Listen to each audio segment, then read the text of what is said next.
जैसे ही वृषकपि ने महाशनि का वध किया, समस्त देवता वहां एकत्रित हो गए। उन्होंने वृषकपि को धन्यवाद दिया। प्रभु, न जाने क्यों मुझे बार बार ऐसा आभास हो रहा था कि वृषकपि के स्थान पर मैं ही हूं। प्रभु, क्या रहस्य है ये? मेरा उन दिव्य शक्ति वृषकपि से क्या संबंध है? वृषकपि से तुम्हारा संबंध ही नहीं हनुमान, अपितु वो दिव्य शक्ति वृषकपि तुम ही थे।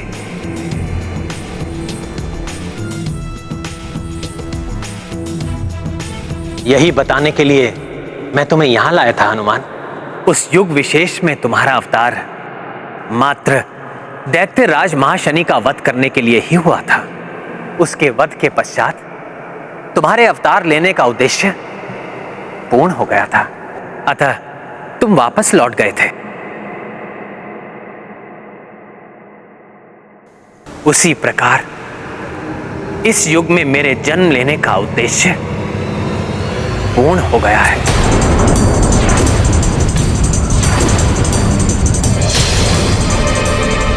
अब मेरे भी वापस वैकुंठ धाम लौटने का समय आ गया है।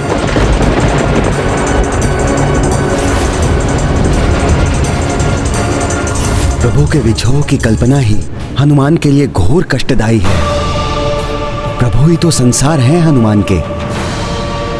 प्रभु नहीं तो संसार नहीं। बहुत दुखद है ये हनुमान के लिए। ना जाने हनुमान इसे कैसे स्वीकार कर पाएंगे। हनुमान, तुम भक्त शिरोमणि हो, अपना सर्वस्व समर्पित कर दिया है तुमने मुझे। ऐसे में मेरे निर्वाण की पीड़ा असहाय है तुम्हारे लिए। ऐसी ही पीड़ा का अनुभव मुझे भी हो रहा है हनुमान। प्रभु, मेरा हृदय बैठा जा रहा है। अब कह दीजिए ये सत्य नहीं है। सत्य है ये हनुमान। भूलोक को छोड़कर मुझे जाना ही होगा। प्रभु, इस भक्त ने आपके चरणों की सेवा का व्रत लिया है, अतः आपका ये हनुमान आपके साथ ही जाएगा।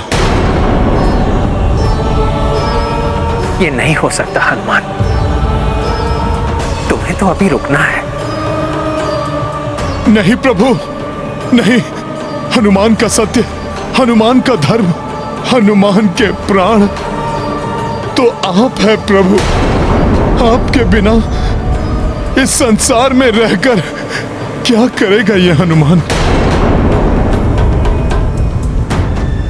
संसार को तुम्हारी आवश्यकता है हनुमान, इसलिए मेरे साथ तुम्हारा निर्वाण असंभव है।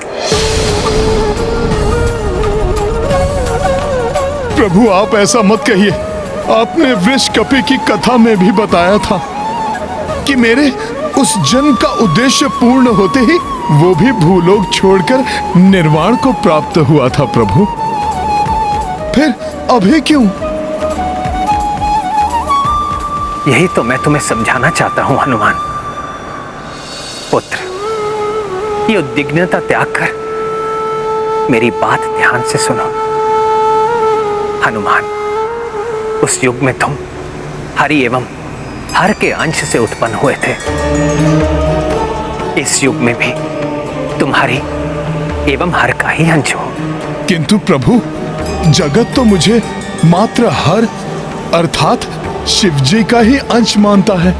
शिवांश तो तुम हो ही हनुमान, साथ ही तुम हरि के अंश भी हो। यही नहीं, समस्त देवताओं का अंश समाहित है तुम में। प्रभु, ये आप क्या कह रहे हैं? हनुमान, जब रावण की छत्र छाया में राक्षस महाशक्तिशाली हो उठे थे, देवता संकट में पड़ गए थे, तब देवताओं ने जाकर सृष्टिकर्ता ब्रह्मा जी से प्रार्थना की। ब्रह्मा जी देवताओं को साथ लेकर समस्या के हल हेतु शिवजी के कैलाश धाम पहुंचे। नारायण नारायण। हे महादेव, हे प्रियंकर, हे अभिहंकर, हे संहार के देवता शिव शंकर, अधर्म का नाश करने वाले रावण एवं उसके राक्षसों का संहार करने में हम देवताओं की सहायता कीजिए प्रभु। सृष्टि में अधर्म के नाश संबंधी कोई भी बड़ा परिवर्तन करना हो तो वो सृष्टि के पालनहार भगवान विष्णु की सहायता के बिना नहीं हो सकता। और भगवान विष्णु इस समय अपने अंश अवतार के रूप में स्वयं ही पृथ्वी पर उपस्थित हैं। पृथ्वी पर भगवान विष्णु के अंश अवतार? हाँ बृहस्पति जी, दिव्य भ्राता युगल नर नारायण भगवान विष्णु के ही अंश अवतार हैं, जो पृथ्वी पर धर्म एवं सदाचरण के स्थापना हेतु कार्यरत हैं।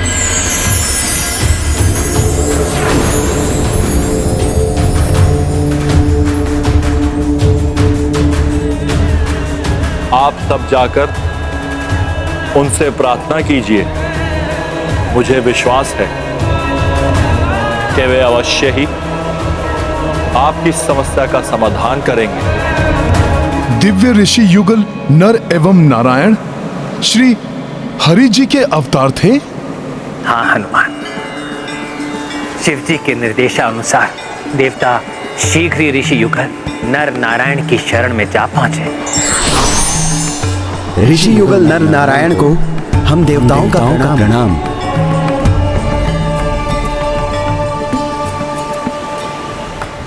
हे तेजस्वी ऋषिवरों, रावण और उसके राक्षस यज्ञ आदि का विध्वंस करके धर्म का नाश कर रहे हैं, अधर्म का साम्राज्य फैला रहे हैं। वो धर्म की रक्षा हेतु उनका संहार करना आवश्यक है। ऋषिवरों, कृपया हमारी सहायता कीजिए। आप सब चिंता मत कीजिए, रावण एवं उसके राक्षसों का शीघ्र ही संहार होगा। उन दिव्य ऋषियों ने ध्यान योग द्वारा अपनी कुंडलिनी जागृत करके अपने दिव्यांश को प्रकाश पुंज के रूप में प्रकट किया। देखते ही देखते उस तेज पुंज में ब्रह्मा जी सहित समस्त देवताओं का अंश भी समाहित हो गया। और तब ऋषि नर नारायण के तेज के रूप में विष्णु देव का अंश ब्रह्मा जी एवं अन्य देवताओं के अंश से पुष्ट होकर शिवजी के कैलाश धाम की ओर प्रस्थान कर गया। और तब समस्त देवताओं के तेज से संपन्न यह ऊर्जा पुंज जाकर शिवजी से उत्सर्जित ऊर्जा पुंज में समाहित हो गया। तत्पश्चात उसे वायुदेव ने ले जाकर महाराज केसरी एवं माता अंजना को प्रदान किया था, जिससे तुम्हारा जन्म हुआ था हनुमान। हरिहर एवं अन्य देवताओं के अंश से जन्मे हनुमान का उद्देश्य अभी पूर्ण नहीं हुआ है। प्रभु, आप मुझे देवांश कहें या जगत मुझे रुद्रांश समझे, किंतु सत्य तो यह है कि मैं मात्र आपका भक्त हूं, आपका तुच्छ सेवक हूं प्रभु। आपकी सेवा के अतिरिक्त कोई भी अन्य उद्देश्य नहीं है मेरे जीवन का प्रभु। जगत को संकट से बचाने वाले संकट मोचन महाबली हनुमान के जीवन के उद्देश्य को एक लघु सीमा में नहीं बांधा जा सकता। भक्त शिरोमणि, तुम्हें राम राज्य में वृद्धि करनी है, धर्म मार्ग पर चलने वाले पथिकों की रक्षा करनी है।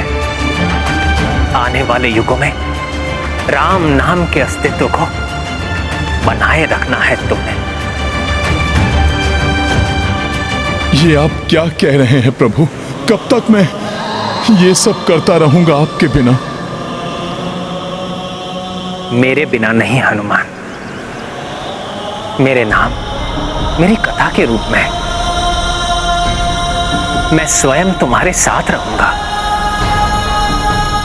और जब कलयुग में अधर्म पुनः धर्म को कुचलने का प्रयास करेगा, तब धर्म की रक्षा हेतु धर्म के अनुयायियों की सहायता के लिए तुम्हारी भक्ति की शक्ति ही एकमात्र सहारा होगी। प्रभु, हनुमान का सहारा तो मात्र आप हैं। मेरा अस्तित्व, मेरी पहचान आपकी भक्ति, आपकी सेवा ही है प्रभु। उसके बिना तो मैं मात्र एक साधारण सा वानर ही हूं। आप हैं तो युग युगांतर तक मैं हूं। यदि आप नहीं तो मैं भी नहीं हूं प्रभु।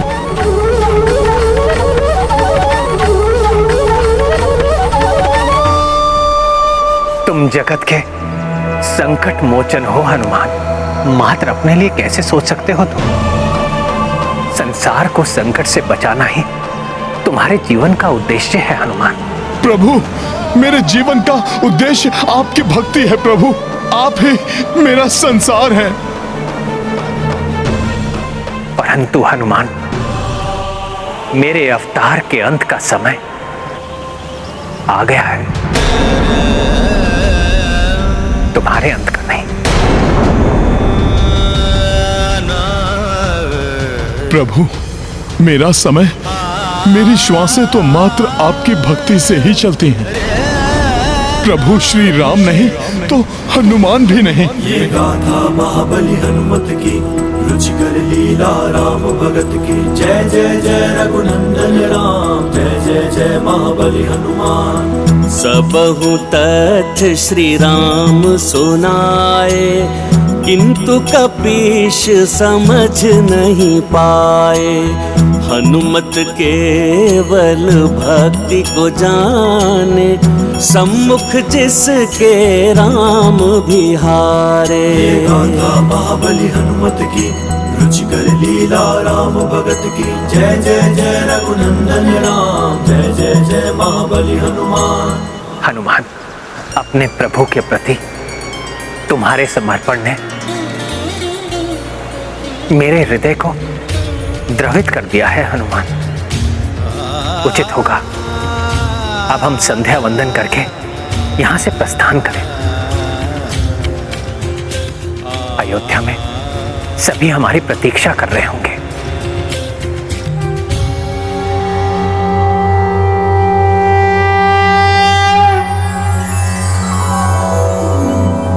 ओम भूर्भुवस्वः तत्सवितुर्वरेण्यं भर्गो देवस्य धीमहि धियो यो न प्रचोदयात्। स्वाहा।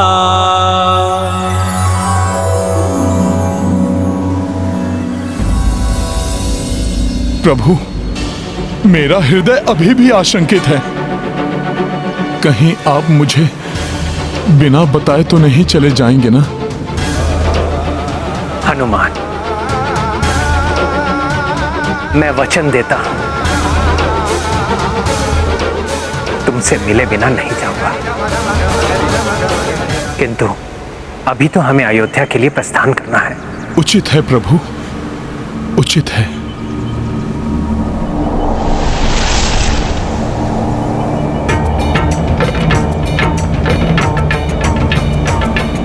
कितने भोले भाले भक्त हो तुम हनुमान। भक्ति के अतिरिक्त कोई अन्य रंग तुम पर चढ़ ही नहीं रहा है। ना जाने मैं तुम्हें समझा भी पाऊंगा या नहीं। बहुत विलंब हो गया भैया राम को। अब तक तो उन्हें हनुमान के साथ आ जाना चाहिए था। इतना शीघ्र कैसे आ सकते हैं भैया? हनुमान को स्वयं निर्वाण के बारे में बताना, उन्हें मनाना इतना सहज नहीं होगा भैया के लिए। आप उचित कह रहे हैं भैया। हनुमान जी की भैया राम के प्रति अटूट भक्ति को देखकर ऐसा प्रतीत होता है जैसे हनुमान जी मानेंगे ही नहीं।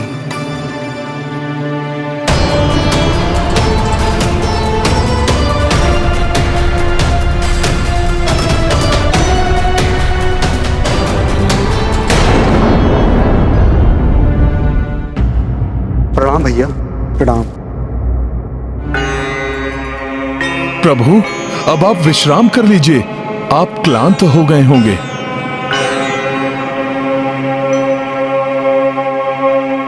हनुमान, सब कुशल तो है? हाँ भरत भैया, सब कुशल मंगल है। प्रभु को संगम तीर्थ की यात्रा करा दी है। एवं क्या हनुमान? एवं प्रभु ने मुझे उस तीर्थ की कथा भी सुनाई।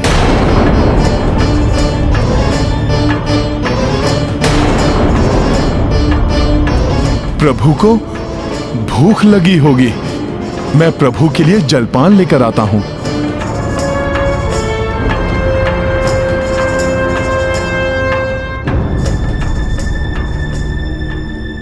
मैंने हनुमान को समझाने का हर संभव प्रयास किया, किंतु वो किसी भी प्रकार नहीं माने। हनुमान आपके सर्वसमर्पित भक्त हैं भैया, अतः उनके लिए सब कुछ जानना अति आवश्यक भी है। अब मेरे भी वापस वैकुंठ धाम लौटने का समय आ गया है। हरिहर एवं अन्य देवताओं के अंश से जन्मे हनुमान का उद्देश्य अभी पूर्ण नहीं हुआ है। हनुमान भीतर ही भीतर बहुत व्यथित है लक्ष्मण, बहुत भोले हैं वो। उनके नेत्रों से छलकती व्यथा को देखकर मैं उन्हें कठोरता से कुछ कह ही नहीं पाया। फिर भी मैंने उन्हें अपने प्रयाण के विषय में संकेत तो दे दिया। जो घटनाएं घटित हुई, मेरे और उनके जीवन का उद्देश्य, सब कुछ समझाया, परंतु नहीं प्रभु, मुझे छोड़कर आप कैसे जा सकते हैं? मैं ऐसा नहीं होने दूंगा। परंतु क्या भैया? भरत, यदि उस क्षण तुम वहां होते तो कदाचित तुम भी रो देते।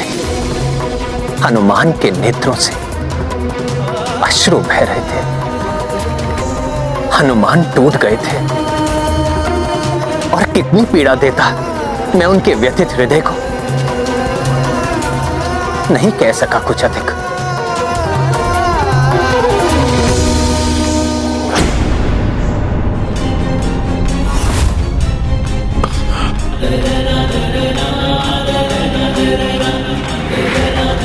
हे विधाता, कैसा भाग्य लेखा है ये। क्या दोष है इन नन्हे बालकों का?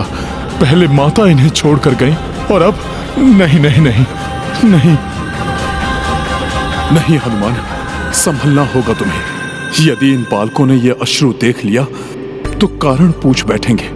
अपने पिता की भांति ये भी तुमसे बहुत स्नेह करते हैं। इन्होंने पूछ लिया तो क्या उत्तर दूंगा मैं? यदि इन्हें प्रभु के प्रस्थान की भनक भी लग गई तो इनके हृदय तो पूरी तरह से बिखर कर रह जाएंगे। क्या मैं तो शांत हूं, फिर भी सुबकने की ध्वनि सुनाई दे रही है?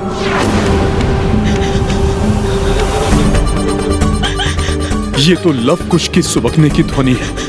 क्या इन्हें भी ज्ञात हो गया है ये सब? इन नन्हे बालकों की पीड़ा तो अपार होगी। पहले माता और अब पिता भी। हे भगवान!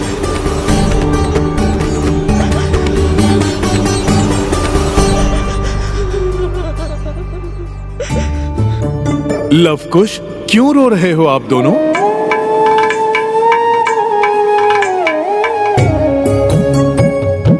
क्या हुआ? क्यों रो रहे हो आप लोग? बताओ मुझे, क्या हुआ? हाँ भैया, हनुमान को स्वयं निर्वाण के बारे में समझाना बहुत कठिन है, और इतना ही कठिन होगा लवकुश के लिए। हाँ भरत, उन बालकों के कोमल हृदय पर न जाने क्या बीत रही होगी। हाँ भैया, शोकाकुल है दोनों, किंतु प्रतीत हो रहा है कि दोनों धीरे धीरे स्थिति को स्वीकार करने का प्रयास कर रहे हैं। मैंने किसी प्रकार उनको स्थिति से अवगत करवा दिया है। मैंने हनुमान को सब कुछ बताया, किंतु ये ना कह सका कि निर्वाण के लिए मैंने सरयू नदी में समाधि लेने का निश्चय किया है। हनुमान जी, सरयू नदी। सरयू नदी? क्या लवकुश, क्या है सरयू नदी में? कुश, उचित होगा कि हम हनुमान जी को सब बता दे। ये सबके संकट हरते हैं, हमारे संकट भी हरेंगे। हाँ अंकुश, अवश्य हरूंगा तुम्हारे संकट। बताओ बताओ, हुआ क्या है? हमारा राज्य अभिषेक होने वाला है। ये तो प्रसन्नता की बात है ना? हमारा राज्य अभिषेक का अर्थ है कि अयोध्या के राजा पिताश्री नहीं होंगे। लवकुश, प्रभु श्री राम दूरदर्शी हैं।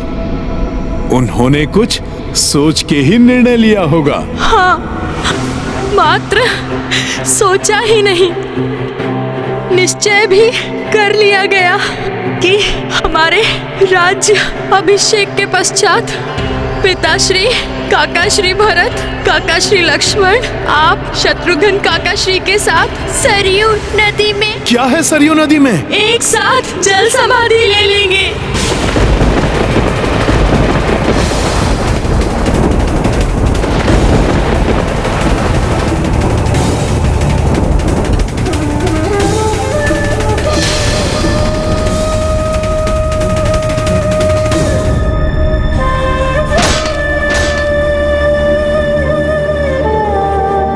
ये है रामायण,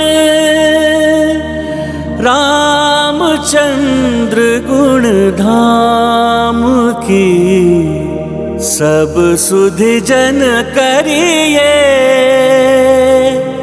कथा श्रवण श्री राम। जन्म के पश्चात मृत्यु एक निश्चित क्रिया है, किंतु इससे विचलित हुए बिना जो व्यक्ति केवल सत्कर्म करता है, उद्धार भी उसी का होता है।